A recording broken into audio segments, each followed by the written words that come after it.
চিন্তা করবেন না, এই সময়গুলো কেটে যাবে। যখন এই জুলুম চূড়ান্ত মাত্রায় উঠবে, তখন আল্লাহ রাব্বুল আলামিন মুসলিমদের মধ্যে একজন ইমামকে পাঠাবেন, তার নাম মুহাম্মদ। কি নাম? মুহাম্মদ। তাকে মানুষ বলবে আল মাহদি। এটা তার টাইটেল, মাহদি তার নাম নয়। তার নাম হচ্ছে মুহাম্মদ। তার বাবার নাম হবে আব্দুল্লাহ, তার মায়ের নাম হবে আমিনা, ঠিক নবী সাল্লাল্লাহু আলাইহি ওয়াসাল্লামের মতোই। এবং তিনি মুহাম্মদ সাল্লাল্লাহু আলাইহি ওয়াসাল্লামের বংশধরদের মধ্যেই হবে। মাহদি চট্টগ্রাম থেকে বের হবে না, মাহদি বুয়েট থেকে বের হবে না। বাংলাদেশ থেকেও তো 2-4টা মাহদি অলরেডি বের হয়ে গেছে, বের হয় নাই? আর মাহদি আরবি ভাষায় কথা বলবে। কি ভাষায় কথা বলবে? পাঞ্জাবি ভাষায় কথা বলবে না। আমাদের পাঞ্জাব থেকে একটা মাহাদি বের হয়েছিল ইংরেজদের সময়, ব্রিটিশ আমলে। সে বলেছে আমি মাহাদি, আমি ঈসা। নাউজুবিল্লাহ। পরে দাবি করেছে সেই নবী। আর বাংলার মাটিতে এদের দাওয়াত এখন খুব জোরে জোরে চলছে। নাম দিয়েছে আহমদিয়া মুসলিম জামাআহ। নাম শুনেছেন নাকি? তাদের এই নেতা দাবি করেছিল সে মাহাদি, সেই ঈসা। নাউজুবিল্লাহ। তো মাহাদি আরবি ভাষায় কথা বলবে ভাই।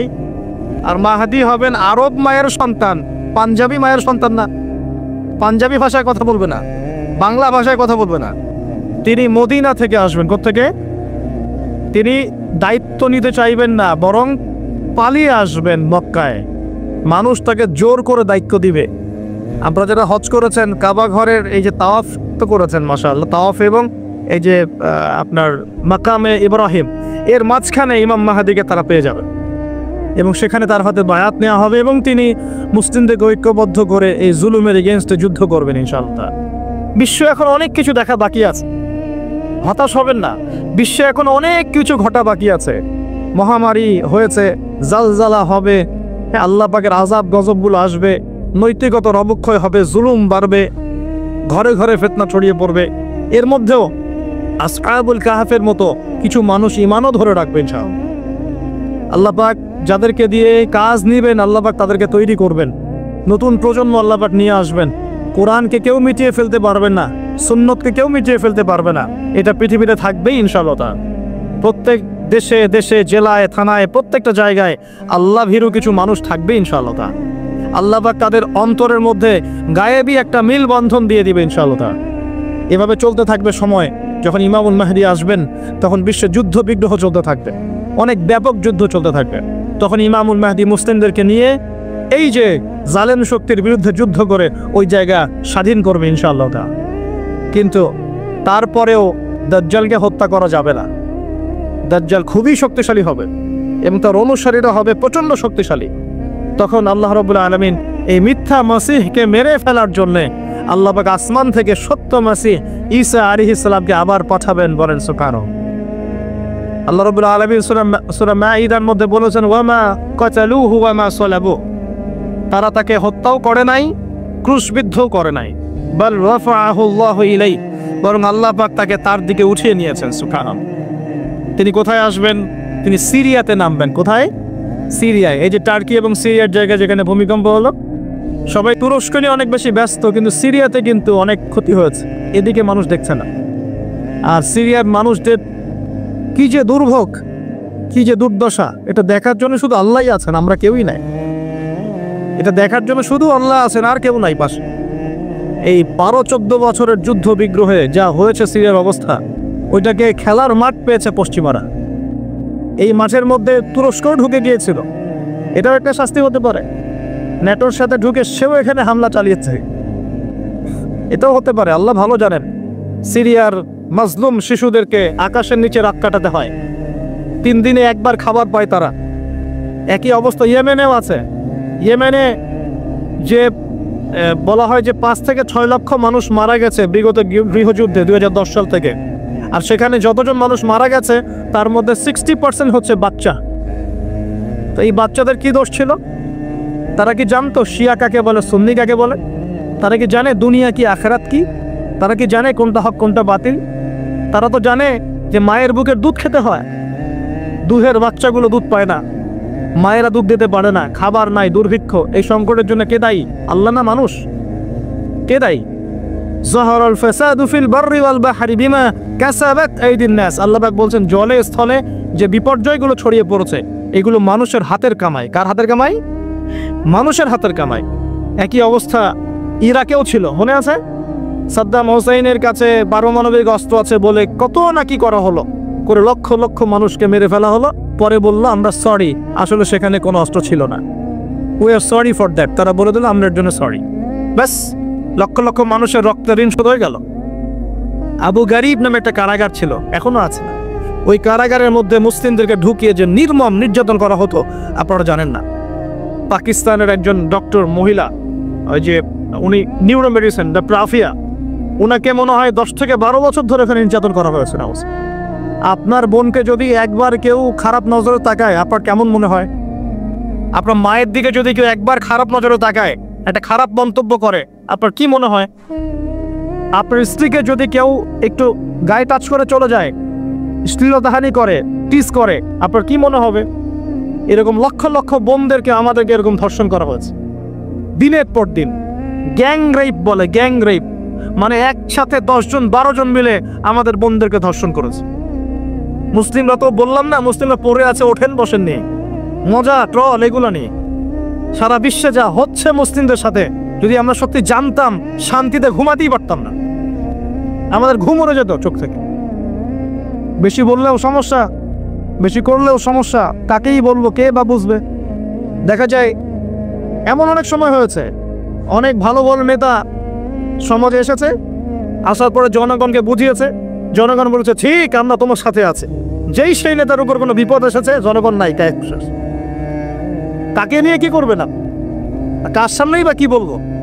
আমাদের প্রত্যেকটা জেলা বলেন, থানা বলেন, দেশ বলেন, আনাচে কানাচে নিবেদিত প্রাণ মুসলিম ভাই তৈরি করতে হবে, যারা কাজের মানুষ, ঝোঁকে চলে না, আবেগে চলে না, ইস্যু পাগল না, আবেগে চলে না, কাজের অ্যাক্টিভ কিছু মানুষ দরকার, যারা শিক্ষিত, এডুকেটেড, যারা পরিস্থিতি বোঝে, যারা হিকমা বোঝে, যারা নিবেদিত প্রাণ, যারা অর্থ কোরবানি করার মানসিকতা রাখে, শিক্ষা প্রতিষ্ঠান গড়ে তোলে, সোশ্যাল ওয়ার্ক করে, একটা জনসংযোগ যারা গঠন করতে পারে, এমন কিছু মানুষ আর নেতা আল্লাহ আমাদেরকে দান করুন বলে আমি। এভাবে একদিনের মাহফিল বলেন আর ওই ইস্যু পাগল কোন ইস্যু নিয়ে লাফালাফি করে উম্মার বিজয় হবে না। আমাদের সবাইকে যার যার জায়গা থেকে কনস্ট্রাকটিভ কাজ করতে হবে, সবাইকে এফোর্ট দিতে হবে। শুধু একজন দায়ীর দায়িত্ব না, একজন আলেমের দায়িত্ব না, আপনারও দায়িত্ব আছে। তো আপনার দায়িত্বটা আপনি ঠিকমতো পালন করেন না কেন? নামাজ আপনার দায়িত্ব, কোরআন তেলাওয়াত করা শেখা আপনার দায়িত্ব, দ্বীনের জ্ঞান শেখা আপনার দায়িত্ব 100%। আমি একটা হাদিস বলি, শেষ করে দিব, আর সময় নেই, 10 মিনিট আছে। এই হাদিসটা শোনেন। নবী সাল্লাল্লাহু আলাইহি ওয়াসাল্লাম একদিন ঘুম থেকে উঠলেন ভয়ে পেয়ে, আতঙ্কিত হয়ে। নবীজি ভয়ে পেয়ে আতঙ্কিত হয়ে ঘুম থেকে উঠে বলছেন লা ইলাহা ইল্লাল্লাহ, লা ইলাহা ইল্লাল্লাহ, ওয়াইলুল লিল আরব, ওয়াইলুল লিল আরব মিন শাররি কদ ইকতারাব। আরব জাতির জন্য ধ্বংস, আরব জাতির জন্য ধ্বংস। কি ভয়ঙ্কর ফিতনা ধেয়ে আসছে ওদের দিকে, কি ভয়ঙ্কর ফিতনা ধেয়ে আসছে। এবং তিনি হাতের ইশারা করে দেখালেন এইভাবে যে আজকে, নবীজি বলছেন 1400 বছর আগের কথা, 1445 বছর আগের কথা, 1445 বছর আগে নবীজি বলেছেন আজকে, ওই সময় আজকে ইয়াজুজ আর মাজুজের যে দেয়ালের কথা মনে আছে? জুলকারনাইনের সময় দেয়াল, এই দেয়াল এতটুকু পরিমাণ খুলে দেয়া হয়েছে, এতটুকু পরিমাণ খুলে দেয়া হচ্ছে 1400 কত বছর আগে? তখন তার স্ত্রী বলছেন আনুহলিক ওয়াফিনা সালিহিন, আনুহলিক ওয়াফিনা সালিহিন ইয়া রাসূলুল্লাহ, হে আল্লাহর রাসূল সাল্লাল্লাহু আলাইহি ওয়াসাল্লাম, আমাদের মধ্যে ভালো মানুষরা থাকা সত্ত্বেও কি আমরা ধ্বংস হয়ে যাব?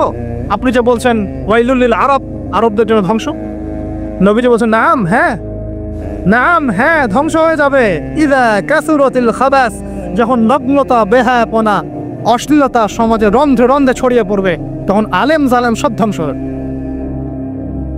এই হাদিসটা অকাট্য হাদিস, বুখারী মুসলিমের, মানে এটা সহিহ, এটা বিষয়ে কোনো সন্দেহ নাই। তাহলে নবীজি 1445 বছর আগে বলছেন যে আরবদের জন্য ধ্বংস ধেয়ে আসছে, এবং দেয়াল এভাবে খুলে দেয়া হয়েছে। কাদের দেয়াল? ইয়াজুজ আর মাজুজ। আর ইয়াজুজ আর মাজুজের সাথে আরবদের ধ্বংসকে সম্পর্কিত করা হলো না?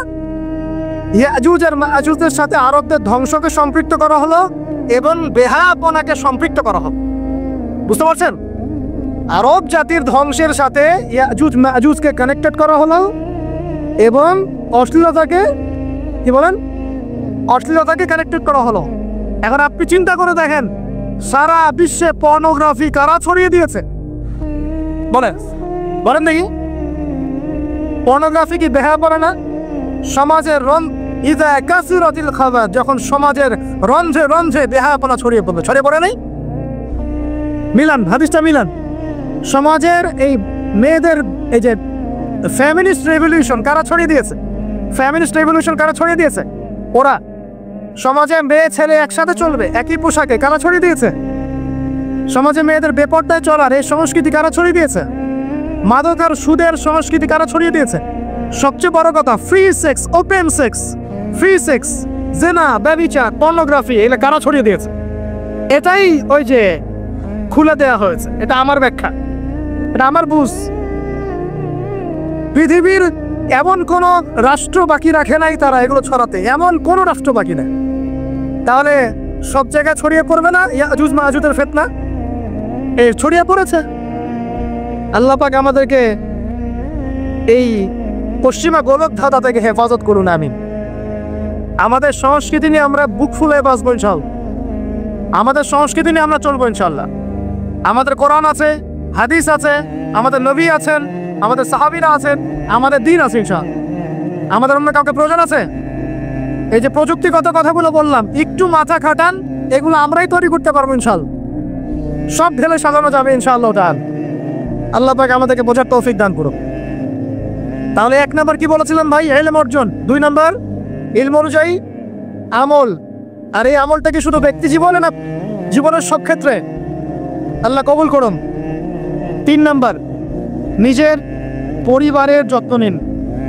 নিজের ইলম অর্জন করেছেন, আমল করছেন, এখন অনেক বড় বড় কথা অনেকে বলবে, আগে পরিবার ঠিক করেন। আগে কি করবেন? ব্যাস, পরিবার বলতে আপনার স্ত্রী সন্তান। কারণ বাবা মাকে দাওয়াত দেওয়া যাবে, বাবা মাকে গালমন্দ করা যাবে না, বকাঝকা করা যাবে না। বাবা নামাজ পড়েন, আপনি কি মার দিতে পারবেন?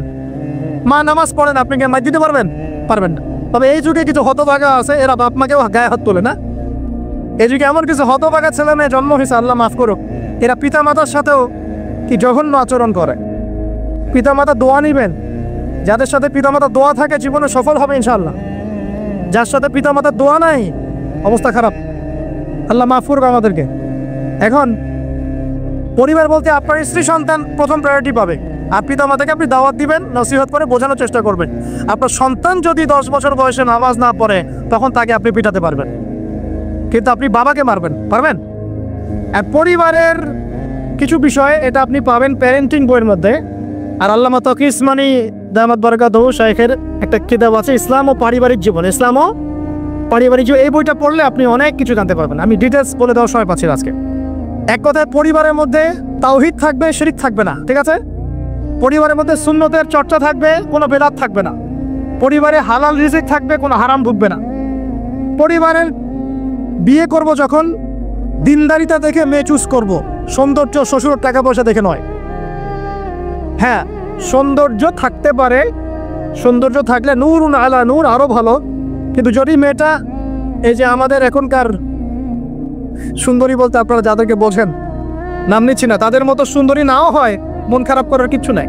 এগুলো সব আর্টিফিশিয়াল সুন্দর। কি সুন্দর? আসল সৌন্দর্য হচ্ছে কলবে। আসল সৌন্দর্য কোথায়? কলবে। আর তাদের কাছে যা আছে আপনার স্ত্রীর কাছে তাই আছে। এমন এক্সট্রাঅর্ডিনারি কিছু নাই ওদের কাছে। যা আপনার স্ত্রীর কাছে আছে তা তাদের কাছে সেম জিনিস, সেম। এখানে এত বেশি লোভনীয় হওয়ার কিছু নাই। পর্নোগ্রাফি দেখতে দেখতে মানুষের মাথাটা এমন নষ্ট হয়ে গেছে, নিজের স্ত্রীকে এখন আর ভাল লাগে না, মানুষের বউকে ভাল লাগে, তাই না? এটা একমাত্র কারণ পর্নোগ্রাফি দেখা। যারা পর্নোগ্রাফিতে আসক্ত, আল্লাহ পাকের কাছে তওবা করবেন, বের হয়ে আসবেন, না হলে আপনি জীবনে কখনো সুখী হতে পারবেন না। আপনি মন থেকে কখনো কনফিডেন্ট থাকতে পারবেন না, সুখী হতে পারবেন না। আল্লাহর সামনে দাঁড়ায় চোখের পানি ফেলতে পারবেন না। চোখটা নষ্ট হয়ে গেছে তো। আল্লাহ পাক আমাদের যুবক ভাইদেরকে পর্ন থেকে হেফাজত করুন। নিজের দৃষ্টি নত রাখবেন, ইনশাআল্লাহ আল্লাহ পাক আপনাকে খাদিজা রাদিয়াল্লাহু আনহার মতো স্ত্রী দিবেন ইনশাআল্লাহ তাআলা। আল্লাহর প্রতি ভরসা রাখেন, আল্লাহ পাকের কাছে যা চাবেন ইনশাআল্লাহ পাবেন। আল্লাহর প্রতি যে ধারণা রাখবেন, আল্লাহ তেমনই হবেন ইনশাআল্লাহ। কেউ যদি ধারণা রাখে আল্লাহ আমার সাথে নাই, আল্লাহ আমাকে দিবে না, আল্লাহ তার সাথে থাকবে না। কে ধারণা রাখে আল্লাহ আমার সাথে আছে, আল্লাহ আমার সাথে আছে, আল্লাহ আমাকে বুঝেন, আল্লাহ আমাকে দিবেন, আল্লাহ অবশ্যই দিবেন ইনশাআল্লাহ। ওয়া মান ইয়াতাওয়াক্কাল আলাল্লাহি ফাহুয়া হাসবুহ, যে ব্যক্তি আল্লাহর প্রতি তাওয়াক্কুল করে আল্লাহ তার জন্য একদম যথেষ্ট হয়ে যাবে। হাসবুনাল্লাহ ওয়া নি'মাল ওয়াকিল, বলেন হাসবুনাল্লাহ ওয়া নি'মাল ওয়াকিল। স্ত্রী চুজ করবেন কি দেখে? শ্বশুরের টাকা, যৌতুক নেবেন, দিনদারিতা। আর দিনদারিতা কি বাইরের বোরখা দেখেই ফিক্স করা যাবে? এজন্য অল্প অল্প করে আগাচ্ছে, অল্প অল্প করে, আস্তে আস্তে। আমি এটা নিয়ে বিস্তারিত আলোচনা করছি বিগত প্রায় 1 মাস থেকে, আরো 5 বছর থেকে বলে আসতেছিলাম। লাস্ট 1 মাস আপনারা দেখছেন এখন কি হচ্ছে। ধারাবাহিক এরকম সেশন আসবে ইনশাল্লাহ। আরো অনেক কথা আছে কিভাবে এই জায়গাটা আসলো, এটা চারটাখানি কথা না, বিশাল হিস্ট্রি। এমন অনেক সময় হয়েছে, এগুলো কিছুই না, এমন অনেক সময় হয়েছে এক দফাতে 2.5 লক্ষ মানুষকে মেরেছে তারা ওই জায়গাতে, এক দফাতে। 1940 সালের কথা বলছি, এক্স্যাক্টলি 1939 সালের জুলাইয়ের দিকের কথা, 1939 সালের দিকের কথা বলছি। ওই সময় এরা 2.5 লক্ষ মানুষকে মেরেছিল। 2.5 লক্ষ মানুষ উপরে কি মনে হয়? এভাবে যদি আমি পরিসংখ্যান দিতে থাকি এখানে আজকে 3টা-4টা বাজবে। আমার কাছে কিতাবও আছে রেডি করা, এবং ইনশাআল্লাহ আল্লাহ পাক চাইলে ওটা পাবলিশও হবে ইনশাআল্লাহ। তখন আপনার বাসায় পড়ে নিয়ে নিন, দেখেন কি হচ্ছে আসলে। তো মূল কথাটা হচ্ছে ভাই, আমি তো দোয়া করতে পারি, আমার তো করা উচিত, আমার ব্যথিত হওয়া উচিত, আমার কুনুতে নাজেলা পড়া উচিত। যদি আমার আরো বড় সামর্থ্য থাকতো অ্যাটলিস্ট ওখানে ত্রাণ পৌঁছানো উচিত ছিল, বা আরো যদি বড় ক্ষমতা আল্লাহ পাক আমাকে দিতেন তাহলে ওদের মুখের সামনে বলা উচিত ছিল এটা অন্যায়, জুলুম, এর প্রতিবাদে আমরা জাতিগতভাবে পাশে আছি ফিলিস্তিনিদের।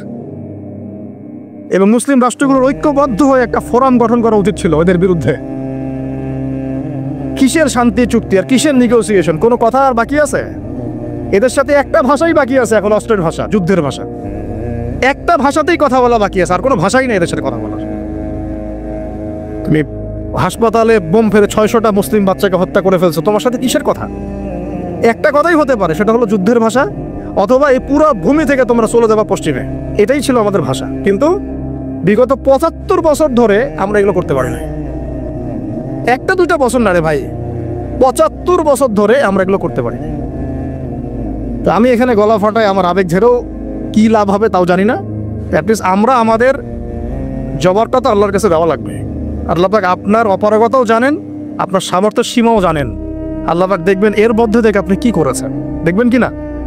তো এখন ভাই আমাদের কি এইসব মোবাইল, সেলফি, হাবি জাবি এগুলোই জীবন? না আমাদেরকে চিন্তা করতে হবে একটু। চিন্তা করতে গেলে প্রথম সলিউশন পড়াশোনা করতে হবে, কোরআন পড়তে হবে। যে যাই বলুক কোরআন পড়লেই হয়ে যাবে, সেই হয়ে যাবে, সব কথা বাদ দেন, আপনি কোরআন পড়েন। যে যাই বলুক না কেন, আপনি কোরআন পড়তেই হবে, আপনাকে এর অনুবাদ আপনাকে পড়তেই হবে, তাফসির আপনাকে ঘাটতেই হবে, পাশাপাশি নবীর হাদিসগুলো আপনাকে পড়তে হবে।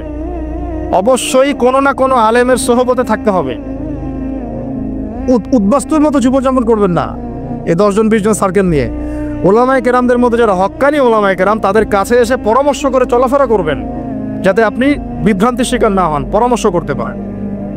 এই বাংলাদেশে কি আলেম ওলামার অভাব আছে?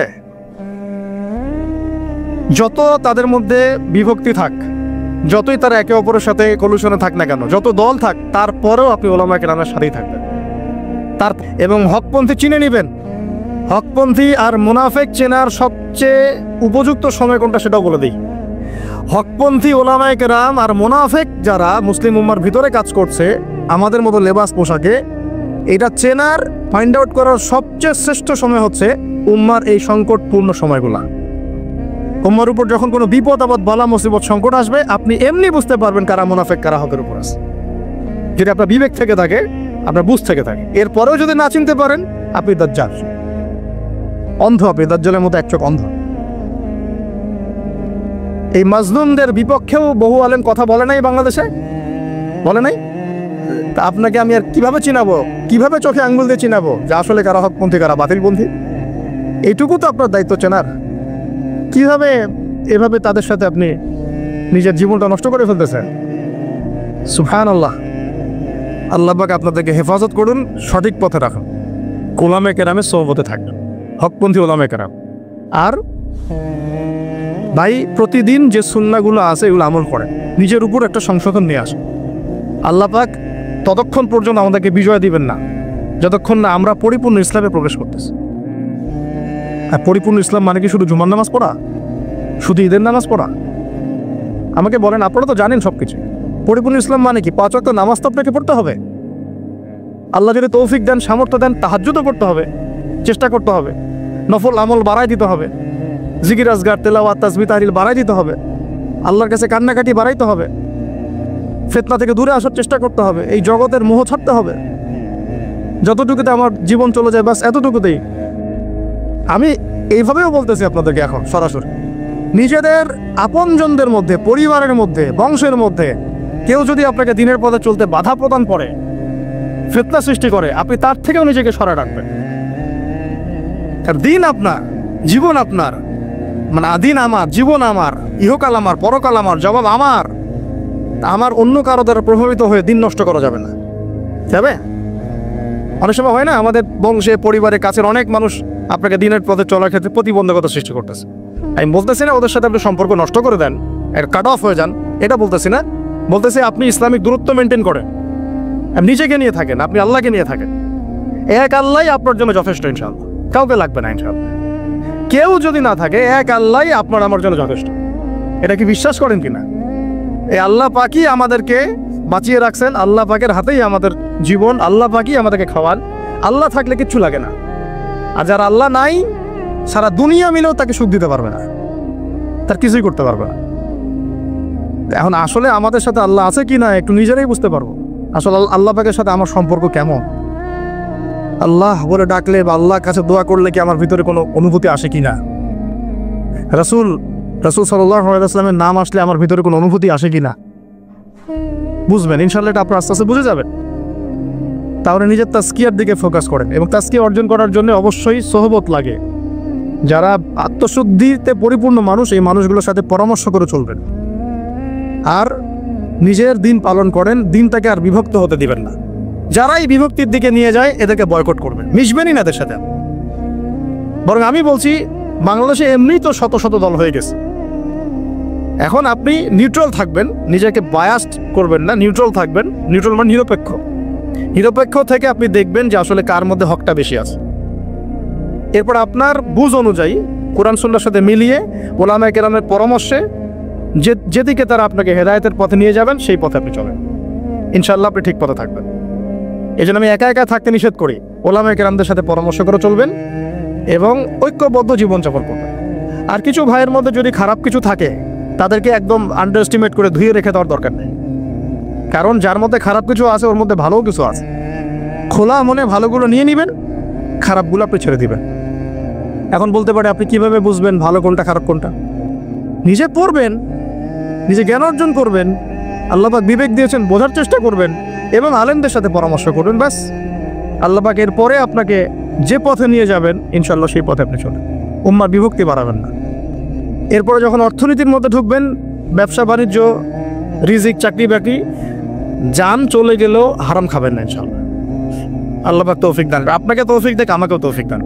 কারণ আমরা সবাই হারাম খাচ্ছি, অ্যাভেলেবল। আমি নিজেও ফিল করি, হারাম না খেলে আমাদের দোয়া কবুল হইতো। দোয়া যে কবুল হচ্ছে না, বোঝেন না? কাবা ঘরে দোয়া হচ্ছে বিগত প্রায় 40-50 বছর থেকে।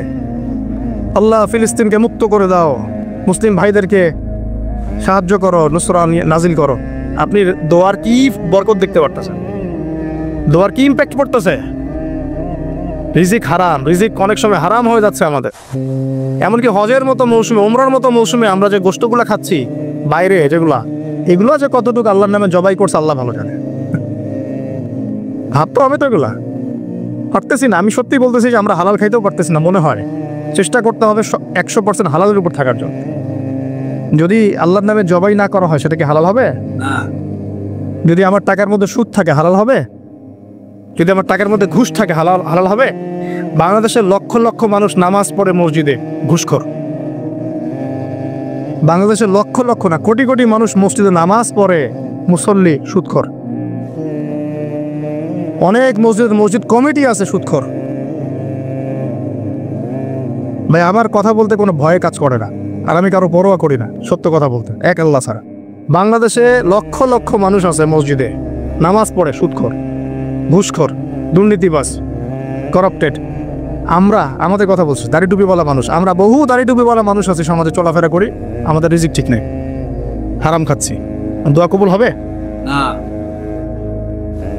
আল্লাহ পাক আমাদেরকে হারাম থেকে বাঁচান, হারাম থেকে বাঁচান। এরপর পরিবার যখন গঠন করতে যাবেন, ভুল করে পরিবারে অনইসলামিক কোনো মতাদর্শকে স্থান দিবেন না। পরিবারে বউ বাচ্চা যেন পর্দা করে, খেয়াল রাখতে হবে। বিয়ে শাদী করার সময় খেয়াল রাখতে হবে কোন মেয়েটাকে বিয়ে করছে। একটা মেয়ের বাহ্যিক সৌন্দর্য সব কিছু না, 3 মাস 4 মাস খুব মজা লাগবে, তারপর দেখবেন যখন আসল লাইফে আমরা ঢুকে যাই তখন দেখবেন দায়িত্ববোধটাই সবচেয়ে বড় কথা হয়ে দাঁড়ায়। এই রওনাক চলে যাবে, দিনদারিতা না থাকলে এই রওনাক চলে যাবে। মেয়ে দিনদার কিনা এটা দেখবেন সবার আগে। দিনদার হলে যদি একটু গায়ের রং কালো হয়, বিয়ে করে ফেলেন, বিয়ে করে ফেলেন। বিয়ে তো কঠিন করে ফেলছে সমাজ, জেনা সহজ হয়ে গেছে। মোস্তফা কামাল আতাতুর্ক যখন ক্ষমতায় আসছিল না, আমি সংবিধান চেক করলাম আজকে পড়তে পড়তে এক জায়গায়, ওই সময়কার সংবিধান তুরস্কের। মোস্তফা কামাল আতাতুর্ক যখন 1918 সালের পরে ক্ষমতায় আসছে, ওকে তো ক্ষমতায় বসেছে ব্রিটেন। এ তো জানেন হিস্ট্রিটা, আপনারা অনেকে জানেন যারা পড়াশোনা করেন। ওর সংবিধানে লিখেছে যে একাধিক বিয়ে করা হারাম, আর অমুসলিম নারীকে বিয়ে করাও বৈধ। নাউজুবিল্লাহ, সব উল্টাই দিছে। আমাদের সমাজে এখন ওইরকম চিত্র দেখা যাচ্ছে যে আপনি 17 বছরে বিয়ে করতে পারবেন না, 17 বছরে আপনি জেনা করছেন। আল্লাহ মাফ করুক, বাংলাদেশে 17 বছর বয়সে জেনা করা ছেলে মেয়ের অভাব আছে? আদমশুমারির মতো এই কুমারিত্ব টেস্ট যদি করা হয় ছেলে মেয়েদের, তারপর দেখা যাবে কি অবস্থা। তো বিয়েটাকে সহজ করা উচিত। বিয়ের বয়স একটা ফিক্স করা হয়েছে, এর সাথে তো আমরা এখন যুদ্ধ করতে পারবো না। পারবেন? ছেড়ে দেন, আচ্ছা ফিক্স করছে বুঝলাম। এখন ওই বয়সটা হয়ে গেলেই আপনার সন্তানের বিয়ের ব্যবস্থা করে ফেলেন এবং এটাকে সহজ করে দেন, এত জটিল করেন না, সহজ করে দেন যাতে করে ওরা জিনা থেকে বেঁচে থাকতে পারে। তাই বিশ্বাস করেন, বহু দাড়ি টুপিওয়ালা মানুষ, এলেমওয়ালা মানুষ এইসব মিম্বরে দাঁড়ায় হক কথা বলতে পারে না জেনার কারণে। জেনার কারণে এই যে আমরা চলাফেরা করতেছি না, চোখের জেনা তো হচ্ছে অ্যাভেলেবেল। অনেক সময় মনেরও জেনা হয়ে যাচ্ছে, মনে খারাপ চিন্তা চলে আসতে পারে না, দেখবেন মনের নূরটা নষ্ট হয়ে যায়। তখন আপনার ইমানের ওই তেজটা কাজ করে না। ভালো করে খেয়াল করে দেখবেন, যখন মনের মধ্যে এই নূরটা নষ্ট হয়ে যায়, কিছু একটা নগ্ন মেয়েকে দেখে ফেলছেন বা একটা মেয়েকে দেখে আপনার অ্যাট্রাকশন তৈরি হয়ে গেছে, হতে পারে, কিন্তু হতে পারে, আমরা তো ফেরেশতা না, হতেই পারে। তখন দেখবেন মনের মধ্যে নূরটা নষ্ট হয়ে যায়। ওই সময় আপনি কিন্তু এই ইমানের এই জজবাটা শো করতে পারবেন না।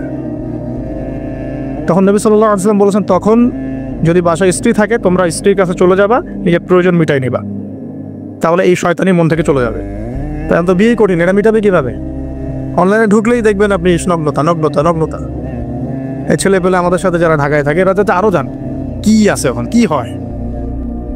ছেলে নাই আর মেয়ে নাই, মেয়ে নাই, ও নিজে ছেলে।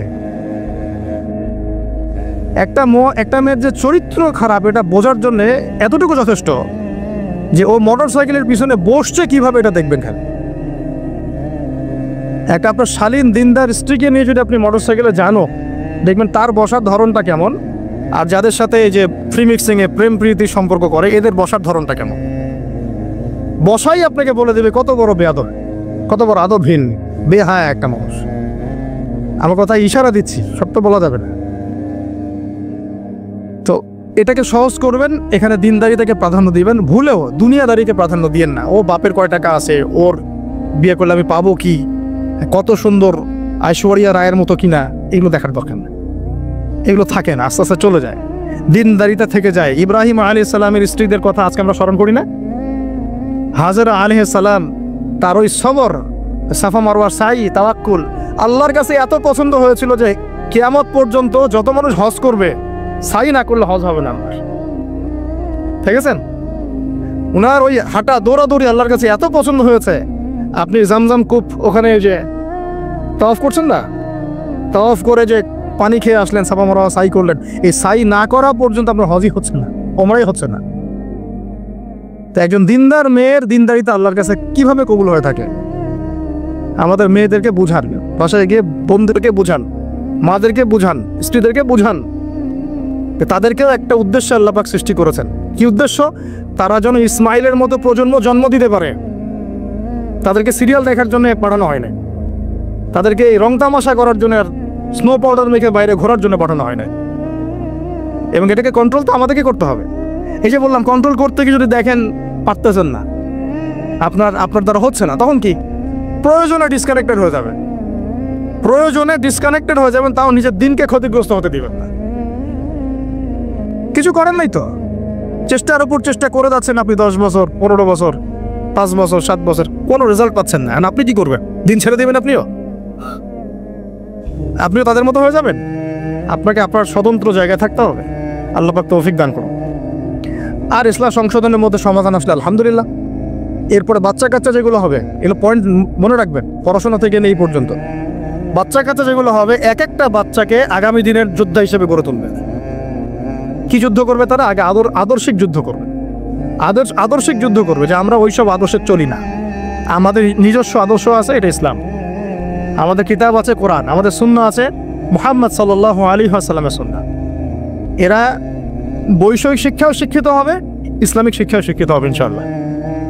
এরপরে এদের দ্বারা ইনশাআল্লাহ এমন জেনারেশন আমরা গড়ে তুলব, যে জেনারেশন আগামী দিনে ইসলামের পতাকা বহন করবে ইনশাআল্লাহ। আমরা যেটা পারি নাই, চেষ্টা চালাবো, আমাদের বাচ্চাদেরকে গড়ে তুলবো ইনশাআল্লাহ। পারা যাবে না? আল্লাহ পাক আমাদেরকে এই সব উদ্দেশ্যে দুনিয়াতে পাঠাইছে।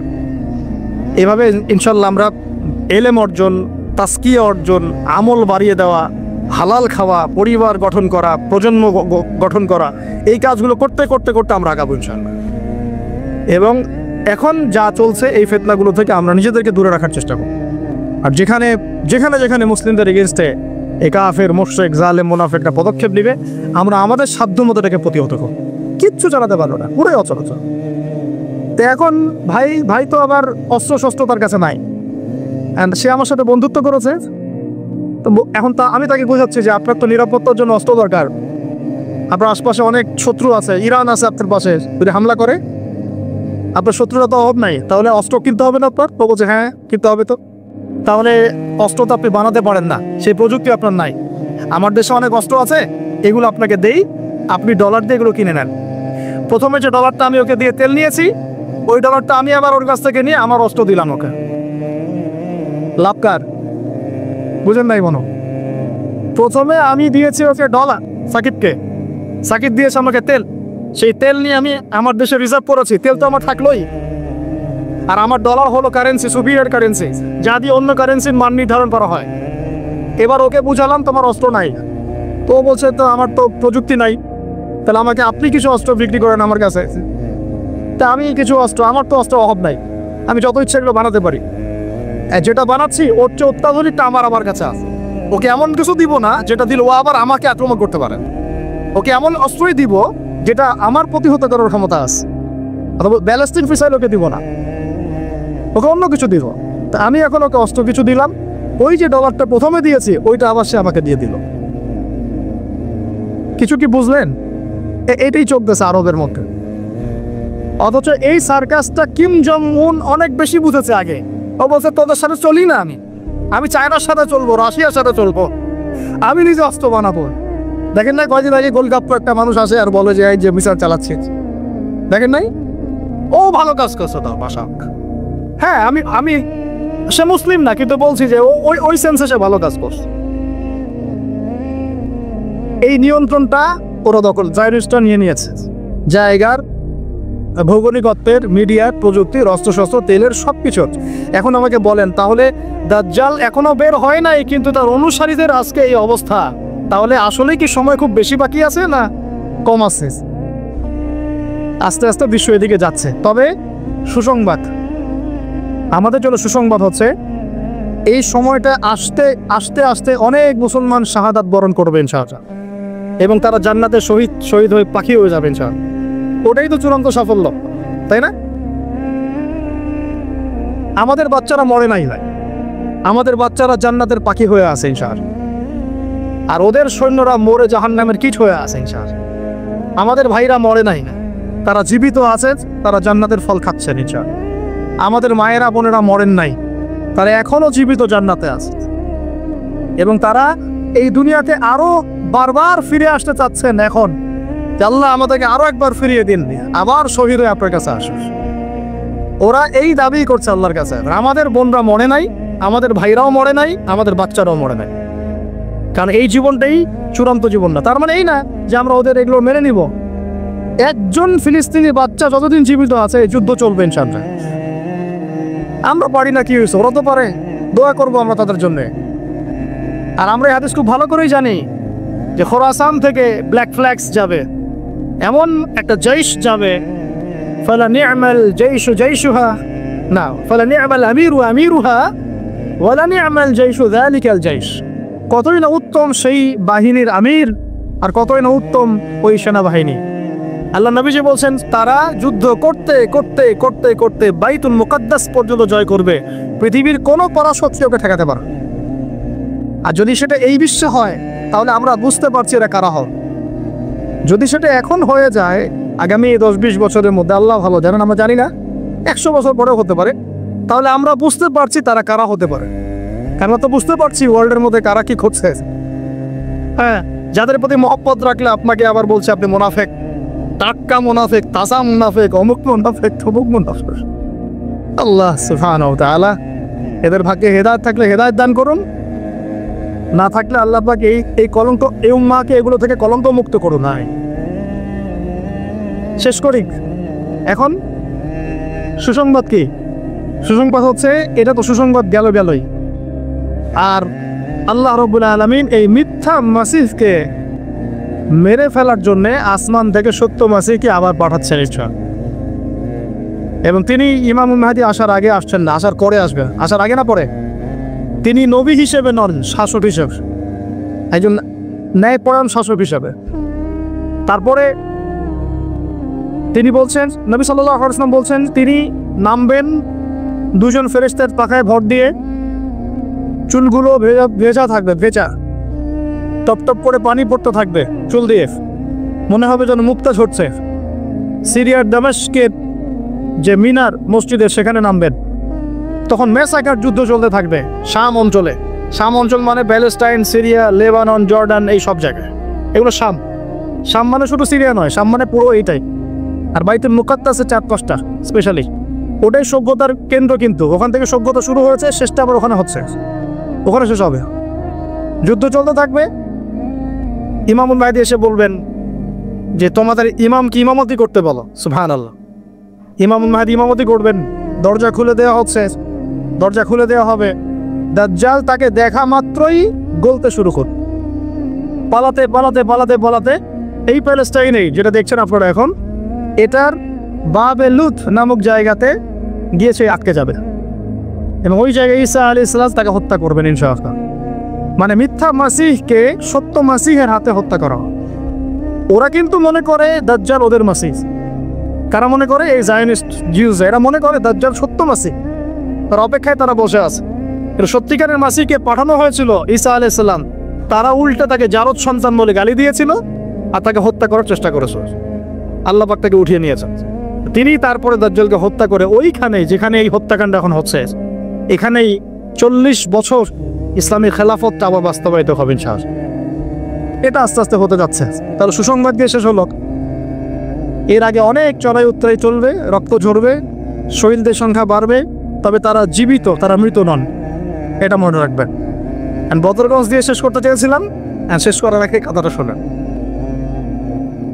এখন এই পুরো ঘটনাগুলো আমাদেরকে কে জানিয়ে দিয়েছেন বলেন? আল্লাহ এবং তার রাসূল। তারই পুরো দাওয়াতি বছরের 13 বছরে যখন তিনি এইরকম করে নির্যাতিত হচ্ছিলেন, তখন তাকে হিজরত করতে হয়েছে। কোথায় হিজরত করতে হয়েছে? মদিনায়। এবার আপনাকে আমি কনক্লুশনের দিকে নিয়ে আসি। এই মদিনাতে গিয়ে তিনি তখন দেখলেন যে এখানে ইহুদিরা আছে। কারা আছে? ইহুদিরা। আমাকে উত্তর দেন দেখি, যে ইহুদিরা সারা দুনিয়া বাদ দিয়ে মদিনায় কি করছিল? এখন তারা সারা দুনিয়া বাদ দিয়ে জেরুজালেমে কি করে? যদি আমেরিকার ওর প্রতি এত মহব্বত থাকে, তার ওর দেশে জায়গা দেয় না কেন বলেন? যদি ফ্রান্সের ওর জন্য এত মহব্বত থাকে, তো ওর দেশে জায়গা দেয় না কেন? ব্রিটেনে জায়গা দেয় না কেন? মুসলিম ল্যান্ডে কেন? ওখানে কেন? কারণ ওরা দুইটা প্রতীক্ষায় বসেছিল। কয়টা ভাই? এক, ওরা ব্যাপক নির্যাতিত হচ্ছিল। এই নির্যাতিত হচ্ছিল ওদের দোষেই, ওদের পাপের কারণেই। কারণ এর আগে ওরা ভালো ছিল, এটা আমি হিস্ট্রি আলোচনা করেছি। এর আগে ওরা ভালো ছিল, বাইতুল মুকাদ্দাস আল্লাহ পাক ওদেরকে দিয়েছিলেন। যখনই ফাসাদ করেছে আল্লাহ বের করে দিয়েছে, আবার ফাসাদ, আবার বের করে দিয়েছে। এই করতে করতে শেষে গিয়ে ওরা দুইটা সুযোগ খালি বাকি ছিল। এক, ওদের একজন মাসিহ আসবে, যেই মাসিহ আসলে তারা আবারও সেই রুলিং স্টেট হবে। সেই মাসিহকে আল্লাহ পাঠালেন ঈসা আলাইহিস সালাম, তাকে তারা হত্যার চেষ্টা করল। বলেছি ওরা নবীদেরকে হত্যা করা জাতি। আল্লাহ পাক ক্ষুব্ধ হলেন, ওদের উপর আবার গজব দিয়ে দিলেন। আরেকটা চান্স বাকি ছিল। এই চান্সটা হচ্ছে তাদের তাওরাতে আছে শেষ নবী একজন আসবেন, যার নাম হবে আহমদ। এখন চিন্তা করলো যে মাসিহকে তো আমরা পেলাম না, শাস্তি হয়ে গেল, অ্যাটলিস্ট শেষ নবীকে যেন পাই, মদিনায় চলো যাই। তো মদিনায় গিয়ে তারা বসে থাকলো। এখন মদিনায় ছিল ওদের তিনটা গোত্র, বনু কুরাইজা, নাম মনে রাখবেন, বনু কাইনুকা, বনু নাজির, তিনটা। কেন বসে আছে ভাই তাহলে এখনো মদিনায়? শেষ নবীকে পাওয়ার জন্য। কারণ শেষ নবীর উম্মত হতে পারলে আবার সম্মানিত হবে। এবার আল্লাহ পাক ওদের উপর অনেক রহম করেছেন। এত নিকৃষ্ট হওয়ার পরে আল্লাহ পাক যে রহমটা করেছেন, এতে বুঝতে পারছি ইনশাল্লাহ আমরা জান্নাতে যাব। উম্মতে মুহাম্মাদীকে আল্লাহ পাক আরো বেশি রহম করবেন। কিরকম? এত বড় বড় ঘটনা ঘটানোর পরেও, নবী থেকে হত্যা করার পরেও আল্লাহ পাক মুহাম্মদ সাল্লাল্লাহু আলাইহি ওয়াসাল্লামকে মক্কা থেকে মদিনায় পাঠালেন, তাই না? ওখানে ইহুদিরা ছিল, সেই ইহুদিরা অপেক্ষায় বসেছিল শেষ নবী। একটু বসেন, আমি শেষ করে দিচ্ছি প্লিজ, 10 মিনিট। শেষ নবী আছে ওখানে, আমরা যদি তার উম্মত হতে পারি, বায়াত দিতে পারি, তাহলে আমরা ধন্য হব। আল্লাহর নবী তাদের দরজা পর্যন্ত গেলেন। শুধু তাই না, তাদের কিবলার দিকে মুখ ফিরিয়ে 16-17 মাস নামাজও পড়লেন, তাই না? তাদের সাথে মদিনা সনদ হলো। তারা চিনল। কিভাবে চিনল? সূরা বাকারায় আছে, ইয়ারিফুনাহু কামা ইয়ারিফুনা আবনাআহু। তারা নিঃসন্দেহে তাকে চিনে। তাকে বলতে আমাদের নবী সাল্লাল্লাহু আলাইহি ওয়াসাল্লামকে চিনে, ঠিক যেমন করে তারা তাদের সন্তানদেরকে চিনে। কেউ কি সন্তানকে চিনতে ভুল করে? তাহলে চেনার পরেও কেন ঈমান আনলো না? হঠকারিতা, হিংসা, আগের উদ্ধত আচরণ, আগের খাসলত। এবং আল্লাহ নবী আসছেন বনু ইসমাইল থেকে, আর ওরা হচ্ছে বনু ইসরাইল। এখানে সমস্যা, এই সমস্যার কারণ। 17 মাস সময় ছিল, ব্যাস বন্ধ হয়ে গেল, দরজা বন্ধ হয়ে গেল।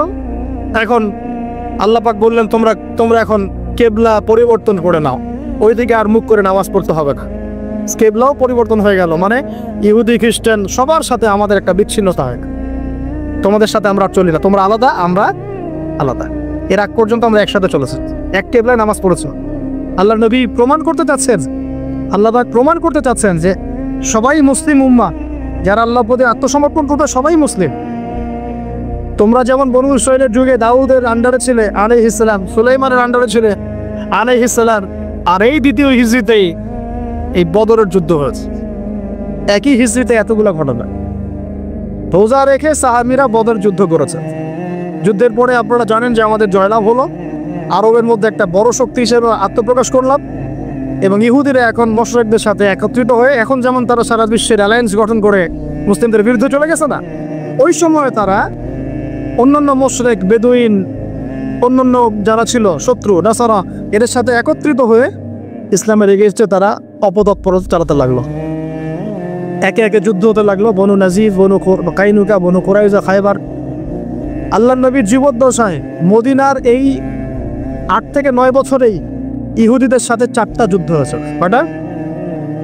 আমি বলে নেই, যখন নবীজি যুদ্ধ করছেন তখন তার বয়স 57, তার বয়স 56, তার বয়স 58, তার বয়স 60। এই বয়সেও নবী সাল্লাল্লাহু আলাইহি ওয়াসাল্লাম তাদের বিরুদ্ধে যুদ্ধ করে, অস্ত্র দিয়ে যুদ্ধ করলেন এবং তাদেরকে এখান থেকে বের করে দেওয়া হলো। প্রত্যেকটা বার যুদ্ধ হয়েছে এ কারণেই যে তারা আমাদের সাথে গাদ্দারি করেছে, ঠিক যেটা এখন পড়ে যাচ্ছে।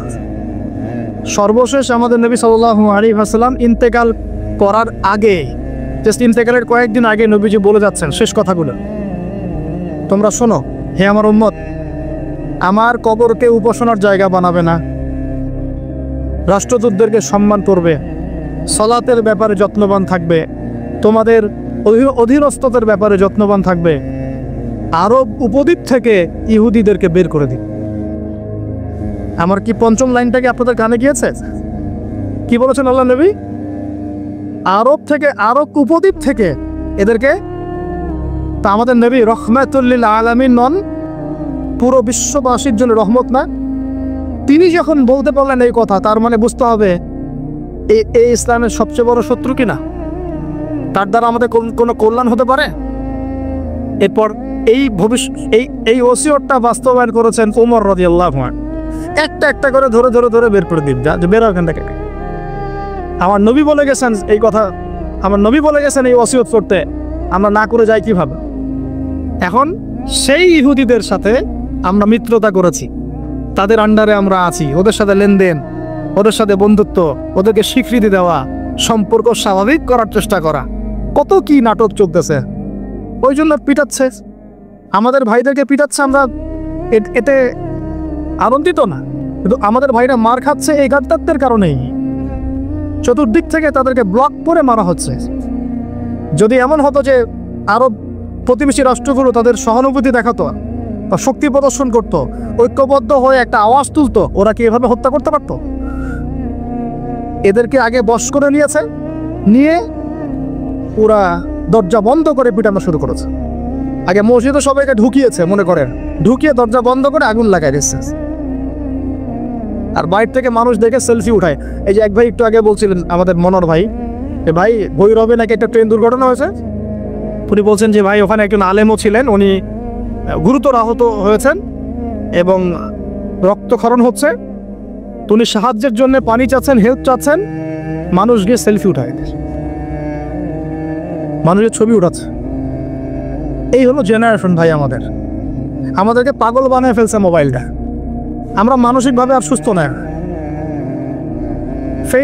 ফেসবুকিং, ইউটিউবিং, সোশ্যাল মিডিয়া অনেক ক্ষেত্রে আমাদেরকে অসামাজিক বানাইছে। অসামাজিক, সামাজিক মিডিয়া বলে না, সামাজিক যোগাযোগ মাধ্যম আমাদেরকে অসামাজিক বানায় ফেলছে। কিভাবে দেখবেন? বাসায় স্ত্রী কিনে শুয়ে আছে, একটা পিকচার দিয়ে দিল, হ্যাঁ বিয়ে করলো, পিকচার দিল, কি খাইলাম এটা, কি পড়লাম এটা, আজকে কাপড় ধুইলাম এটা, বাথরুমে গেছিস, আজকে এইটা দিয়ে ব্রাশ করলাম। আর এটাতে এডিক্টেড মানুষের সাথে চলা খুব ডিফিকাল্ট। আমি একটা আপনাদেরকে সতর্ক করে দিই, ফেসবুক সামাজিক যোগাযোগ মাধ্যমে আসক্ত কোনো ব্যক্তির সাথে লেনদেন, মোয়ামেলা, চলাফেরা থেকে সাবধান। কারণ কি জানেন? কোনো একদিন দেখবেন কোনো একটা কারণে আপনার সাথে একটা হয় না, মানুষের মধ্যে বাকবিতণ্ড হতে পারে, ভুল বোঝাবুঝি হতে পারে, ও 1 মিনিট সময় অপচয় করবে না আপনাকে অনলাইনে ধুয়ে রেখে থেকে। আপনি বলারও সুযোগ পাবেন না, ভাই আমি নির্দোষ, আমি কিছু করি নাই, তার আগে ভিডিও ভাইরাল। হ্যাঁ, তো এই সব মানুষের সাথে চলাও খুব মুশকিল। আমি তো অবাক হয়ে লক্ষ্য করছি যে অনেক অনেক বক্তা, আমাদের অনেক দাড়ি ঢুকে বলা ভাই পর্যন্ত এখানে আসক্ত হয়ে গেছে। খালি ফেসবুক ঢোকে, স্ক্রল করে, এটা ওটা দেখে, ওয়াজে উঠে উঠিয়ে বলা শুরু করে, এই দেখলাম ওইটা হচ্ছে, ওই দেখলাম এটা হচ্ছে, অমুক দেখলাম তমুক করতেছে, তমুক দেখলাম অমুক করতেছে। আলোচনার কোনো টপিক কি নাই। কি আশ্চর্য, কি অবস্থা! আল্লাহ পাক আমাদেরকে হেফাজত করে দেন। শেষ কথা হচ্ছে, আমাদের নবীজি এই ওসিয়ত করে গেছেন, নবীজির সেই ওসিয়ত আমরা ভুলে গেছি। নামাজের ওসিয়ত তো ভুলে গেছি, নারীদের ব্যাপারে ওসিয়ত ভুলেছি, এমনকি শেষ কথা পঞ্চম বাক্য যেটা বললাম, আরব উপদ্বীপ থেকে তাদেরকে বের করে দিও, এটা আমরা ভুলে গেছি। আমাদের বাপদাদারা সলফে সালেহিন, তাবে তাবেইন, আইম্মায়ে কেরাম, মুস্তাহিন কেরাম, তারা সবাই এর উপর অটল ছিলেন। তখন আমাদের অবস্থা এমন ছিল না। আর এখনকার এই 2023 সালে এসে চিত্রটা পুরাই উল্টা। যাদেরকে বের করতে বলেছেন ওদের ছাড়া পেটের ভাত হজম হচ্ছে না, ওদের সাথে বন্ধুত্ব না করলে আমাদের ভাত হজম হচ্ছে না, কেনা বেচা না করলে আমাদের ব্যবসা চলে না, ওদের প্রযুক্তি ইউজ না করলে আমরা চলতে পারি না। পুরা উল্টা দুনিয়ার প্রেক্ষাপটটা। তো এখন এটা বুঝে নেন, যখন এরকম পুরো উল্টা একটা অবস্থা থাকে, ওটাকে সিধা করার জন্য একটা বড় যুদ্ধের প্রয়োজন হয়। তখন আর নিগোসিয়েশন, কথাবার্তা, মিষ্টি মিষ্টি কথা আর কোনো কাজ হয় না। তখন শুধু দাওয়াতে আর কাজ হয় না, তখন জিহাদের প্রয়োজন হয়। এবং এটাই সামনে হবে ইনশাআল্লাহ। অনেকে অনেক কথা বলেন, আমি স্ট্রেট ফরওয়ার্ড বলি, তো ওদের সাথে কথা বলার ভাষা বন্ধ হয়ে গেছে। বিগত 1918 থেকে 23 পর্যন্ত ওরা যা যা করেছে মুসলিমদের সাথে এবং মুসলিমদের বিরুদ্ধে, অসহায় মজলুম বাচ্চাদের দিকে তাকানো যায় না, একটা বাচ্চা দিকে তাকালে চোখের পানি ধরে রাখা যায় না, মগজ থেকে খুলি বের হয়ে পড়ে যাচ্ছে, বাবা হাত নিয়ে দৌড়াচ্ছে, বা খুঁজে পায় না। এদের সাথে কথা বলার ভাষা বন্ধ হয়ে গেছে, এদের সাথে কোনো কথা বলার ভাষা থাকতে পারে না। এদের সাথে শুধু কয়েকটা ভাষা থাকতে পারে। এক, ওদের সাথে কোনো তেলের বাণিজ্য হবে না। আমাদের ক্ষমতা নাই ভাই, আমি জানি আমার ক্ষমতা নাই, এবং আমি এত বড় জোরে কথা বলেও কিছু হবে না, এইখানেই বন্ধ হয়ে থাকবে হয়তো। কিন্তু আল্লাহ তো শুনছেন যে আমাদের মনে কি আছে। আল্লাহর কসম, যদি আমাদের ক্ষমতা থাকতো, শেখ আহমদ দিদাত বলেছিলেন এই কথাটা, ডক্টর জাকির নায়েকের ওস্তাদ, আপনারা চিনেন না? উনি বলেছেন আমার কাছে যদি একটা পারমাণবিক ওয়েপন্স থাকতো, একটাই মেরে শেষ করে দিতাম আমাদেরকে। উনি এই কথাটা বলেছিলেন। আপনার লেকচারটা দেখেন, এটা আমার কথা না, উনি বলেছিলেন। শেখ আহমদ দিদাত, ডক্টর জাকির নায়েকের ওস্তাদ, দেখেন। তা আমি এই কথা বলছি না, আমি এই কথা এ কারণে বলছি না যে ওদের মধ্যে কিছু ভালো মানুষ আছে যারা ওই ইসরায়েলের মতো রাষ্ট্রেও এই বিষয়গুলো নিয়ে কথা বলে, প্রোটেস্ট করে, ইসরায়েল বিরোধী বিক্ষোভ করে, আছে, এটা সত্য কথা আছে, আমাদের নবীর যুগেও ছিল। আপনাকে একটা তথ্য দিয়ে রাখি, একজন সাহাবী উহুদের যুদ্ধের দিন সকালবেলা এসেছে, সকাল 9টা-10টা বাজে, তখন এসে বলছে যে সাহাবীদেরকে বলছে, রাসূলকে তো দেখতে পাচ্ছেন না, উনি কোথায়, উনি ব্যস্ত। সাহাবীদেরকে বলছেন যে আচ্ছা আমার কি আগে কালিমার সাক্ষ্য দিতে হবে না আমি যুদ্ধ করবো আগে? সাহাবীরা বলছে আগে সাক্ষ্য দেওয়া লাগবে। তিনি সাক্ষ্য দিলেন, বলে আশহাদু আল্লা ইলাহা ইল্লাল্লাহ ওয়া আন্না মুহাম্মাদুন আবদুহু ওয়া রাসূলুহু। এবার যুদ্ধে গেলেন। কোন যুদ্ধ? উহুদ। কোন যুদ্ধ? হয়তো যুদ্ধ কতক্ষণ চলেছে? 3 ঘন্টা, 4 ঘন্টা, 5 ঘন্টা হাইয়েস্ট। এর মধ্যে এই বেচারা শহীদ হয়ে গেছে, এই বেচারা শহীদ হয়ে গেছে। আল্লাহ নবী সাল্লাল্লাহু আলাইহি ওয়াসাল্লাম যুদ্ধের পরে লাশগুলো দেখছেন, আপনারা জানেন ওখানে একটা মানে আমাদের একটা বিপর্যয় ছিল, তো তিনি খুবই ব্যথিত। লাশের মধ্যে দেখলেন, আরে এই ইহুদি ছেলে এখানে কেন? কিন্তু ইহুদি ছেলে এখানে কেন? সাহাবীরা বলছেন, ইয়া রাসূলুল্লাহ, ইহুদি না, সকালবেলা এসে ইসলাম কবুল করেছে, যুদ্ধ করে ইসলাম শহীদ হয়ে গেছে। আল্লাহ নবী বললেন যে, বাক্যটা মনে রাখেন, আল্লাহ নবী বলছেন আমিলা কলিল, সে অল্প আমল করলো, বা উজিরা কাসীর, সে অনেক বড় নিয়ামত পেয়ে গেল, অনেক বড় আজর। এই ব্যক্তি কিন্তু মুসলিম হয়েছে কখন? তা আমি বললাম যে ওদের মধ্যে ভালো মানুষ কিন্তু আছে, যদিও অল্প আছে। এই জন্য আমি বলছি না যে একটা পারমাণবিক বোম ফেলে সবাইকে মেরে দিতাম, উনি ওরা ক্ষোভ থেকে কথাটা বলেছেন। কিন্তু আমরা বলছি যে ওদের সাথে কথা বলার সব ভাষা বন্ধ, ওদের সাথে কথা বলার ভাষা এখন এই কয়টা খোলা। ওদেরকে কোনো তেল দেওয়া যাবে না, কোনো অয়েলের বিজনেস বন্ধ, ওদের সাথে অয়েলের কোনো বিজনেস নাই, ওদের পণ্য ব্যবহার করব না, বয়কট। 25% মুসলিম সারা ওয়ার্ল্ডে, মানে প্রায় 25 কোটি, সরি দূর কি বলতেছ, কত কোটি ভাই? 300-400 কোটি সারা ওয়ার্ল্ডে, পপুলেশন মনে 800 কোটি, 850 কোটি। এর মধ্যে 25% হচ্ছে মুসলিম, তাহলে কত হচ্ছে? প্রায় 300, 350, 400 কোটি মুসলিম। 400 কোটি মুসলমান যদি ওদের সাথে বাণিজ্য বন্ধ করে দেয়, ওর বাপের ক্ষমতা আছে ওইখানে টিকে থাকা?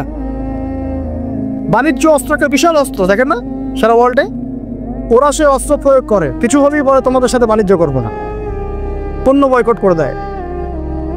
আমরা সেই পথ ধরতে পারি নাই, কারণ আমাদের সেই ঈমান নাই, আল্লাহর কসম আমাদের সেই ঈমান নাই।